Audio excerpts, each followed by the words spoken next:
So the Democrats have released the impeachment inquiry today.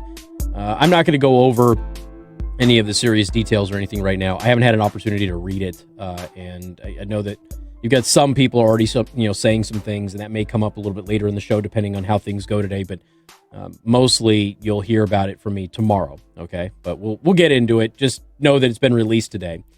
So something else has happened now. Catherine Herridge, who is the best in all of journalism for Pentagon defense issues, things like that. She's a phenomenal journalist. She jumped ship. She left Fox News. That one actually hurt. I've had several friends leave Fox News recently, but Catherine Herridge jumped, and she went to my old stomping ground, CBS News. So Catherine Herridge is now at CBS News and making her presence felt by launching, releasing a bombshell report, which isn't really a bombshell for those of us who paid very, very close attention to this Ukraine stuff and the whistleblower. But for this to be coming out of CBS, which I've told you before is kind of reforming themselves. CBS is becoming a news outfit again. And if you're going to look at any of the networks and you're going to pay attention to one of them, I would say that CBS is your best bet right now, okay? They've done really good work, solid work, fairly consistently for the past year. Now, if you go back before then, it's a totally different ballgame.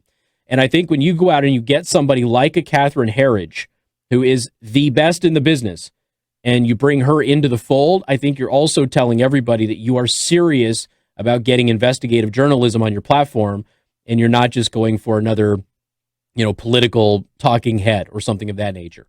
So Catherine Herridge released a report. Now, this is going back, before the holiday, but it didn't get a ton of attention. But I wanted to bring it to your attention now, just because it's so important, especially when we're talking about this impeachment inquiry. Ukraine whistleblowers sought to explain Schiff committee contact to Intel watchdog, according to documents. Now, again, you are already well aware because we have covered this for an extended period of time. Catherine Herridge doesn't have a credibility issue. I shouldn't have a credibility issue, but there are people who will not give me any kind of, an ear simply because of who I am, right? Catherine Herridge doesn't have that problem. So when Catherine Herridge puts something out, and it's on the CBS platform, it's very difficult for people to look at it and start poking holes in it because it's Catherine freaking Herridge who did it, okay? Like I said, she's the best in the business. She's never been accused of being a partisan.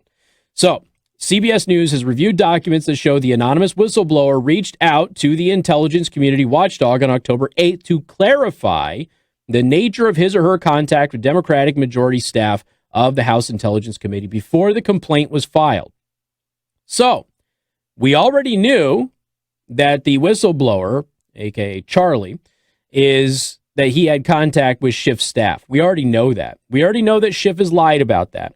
We know that Schiff didn't disclose that. We know that the whistleblower didn't disclose that. But now we know that the whistleblower tried to explain it. The whistleblower acknowledged reaching out to the committee, but claimed that nothing substantial was discussed and that the staff member directed them to go through official channels according to the Memorandum of Investigative Activity. That was provided to the House and Senate Intelligence Committee leadership by the ICIG, Michael Atkinson, who still will not answer questions from members of the Senate. Okay, he's there. He's just not answering anything.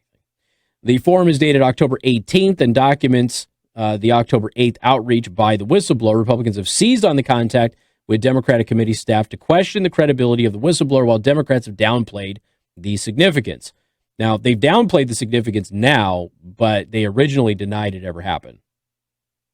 See? You got that changing story. Remember my old philosophy here, and I think this will serve you well in life, especially you younglings out there. If a story consistently changes on you and the goalposts are consistently moved, the side that's doing that is lying to you, because they have to constantly come up with a new way to justify what they're doing or a new way to justify their explanation of events. So again, you've got every conspiracy that has ever been dismissed widely by society has had a reason for that. And that is every time something is said and it's debunked, they then change their argument. And then that gets debunked and then they change their argument again. And that's exactly what is happening here.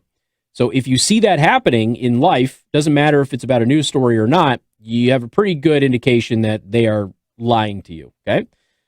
According to the document, the whistleblower reported to the ICIG investigator that the committee staff were advised, do it right, hire a lawyer, contact the ICIG. So that is what the complaint did. At the time, the complainant did not even know what the ICIG was. I'm sorry if you are working in the White House and you are an intelligence officer and you have no idea that the intelligence community has an inspector general.